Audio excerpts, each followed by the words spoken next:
Josh Jones has more than proven himself, is a phenomenal player, and should remain on the Green Bay Packers. I'm just joshing you. Get it? Because his name is Josh.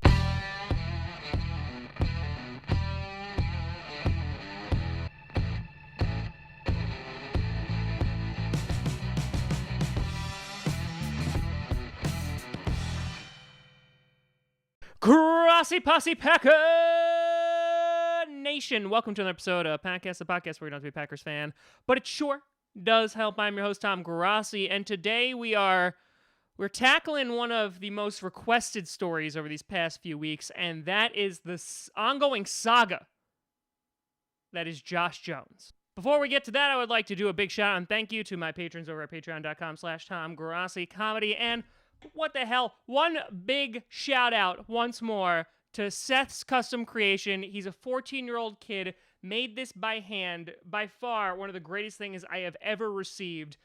Show him some love on his YouTube page. Also follow him on Instagram. All his details are down below. Now, Josh Jones. So much potential. Drafted in the second round in 2017. The guy is still super duper young. In 2017, had a breakout game week 3, and in that game, his third game of his career, he had 12 tackles, he had 2 sacks, and we were like, oh man, look at this guy go. He is going to be a phenomenal player. And then it never happened again. Now, that's not just the fact that he didn't produce, but he also didn't see the field consistently at all. In fact, last year, even when our defense and backfield were decimated, the Packers didn't trust him on the field, and that he saw his first playing time in November against the Lions. But just to give you an idea of what his stats are, 2017, he played in 16 games, but only started 7, had 1 interception, 5 passes defended, 2 sacks, which was in that one game, 56 solo tackles, 5 for a loss. In 2018, he played in 13 games, but only started 5 of them, had 2 passes defended, 1 sack, 40 solo tackles, and 2 of them were for a loss.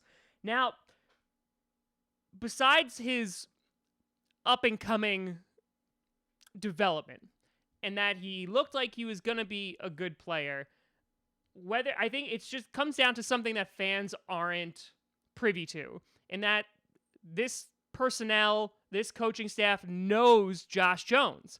And there's stories about him being a disruption in the locker room, and I think he's just not getting it done. Obviously, the guy is not great in coverage, and I think if we were going to utilize him in any shape or form, it would be on special teams, but he has some penalty issues on that, and we also have other guys that can participate in special teams. But I think that the number one thing is, and why I think we're going to be just ultimately moving on from Josh Jones, is obviously we got Adrian Amos in the offseason, and obviously we drafted Darnell Savage in the first round this year, and that we're already shoring up that safety position. Now, that doesn't mean that he can't be useful in other places. So, for example, he could go an inside linebacker. He's flexible enough. Maybe that could work out for him, and he wouldn't have to do as much coverage.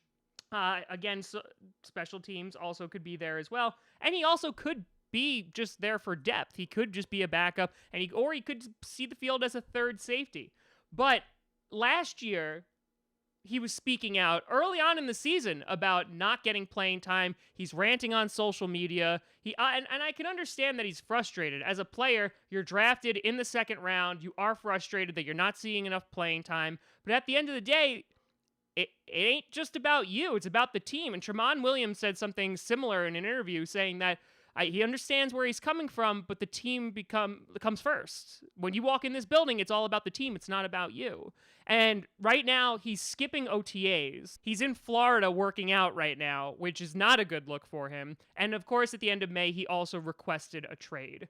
And so, while I think that there is room for him on the team in various different positions, ultimately, I think he's going the wrong way.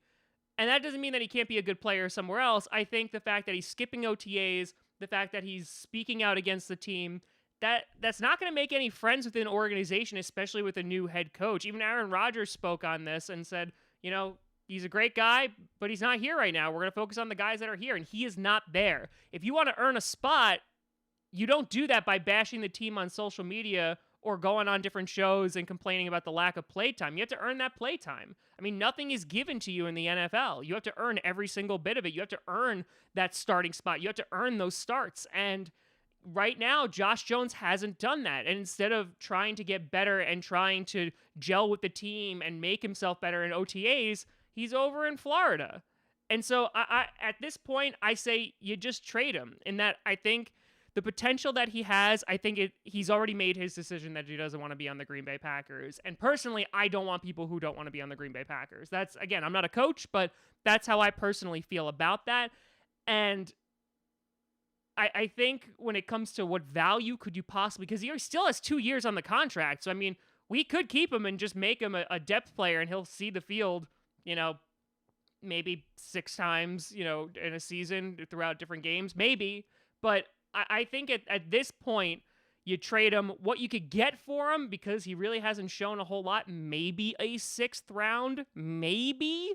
But I don't see him going for much more than that. And like I said, I'm pretty much on the opinion as that ship is sailed. It's unfortunate because I think he could have been a good player, but I think whether he just doesn't fit Pettine's scheme, whether he's just not improving in practice, whether his struggles are just too much to overcome and him not willing to put in that extra time with the team. He might be doing great workouts in Florida. I don't know. I'm not with Josh Jones, but I would think when you have a new head coach, you have a returning defensive coordinator, you want to get as many reps as possible instead of complaining and pouting in Florida. That would just be my opinion, but I could see where he's frustrated, but I don't see a future with Josh Jones on the Packers. I wish him all the luck in the world, if he finds a new team, but that ain't going to be with us. But let me know what you think down in the comments below. Do you think we should hold on to Josh Jones for a rainy day if someone gets injured, etc., or think that ship has sailed? Let me know. You can always find me at TomGrossiComedy.com or at TomGrossiComedy on all the social media. See down below. You can check out podcasts on SoundCloud, iTunes, Google Play Music, and of course here on YouTube. But thank you so much for watching. Have a wonderful weekend, folks. We'll be back with a couple episodes next week. I'm Tom Grossi. And as always, go Pack Go.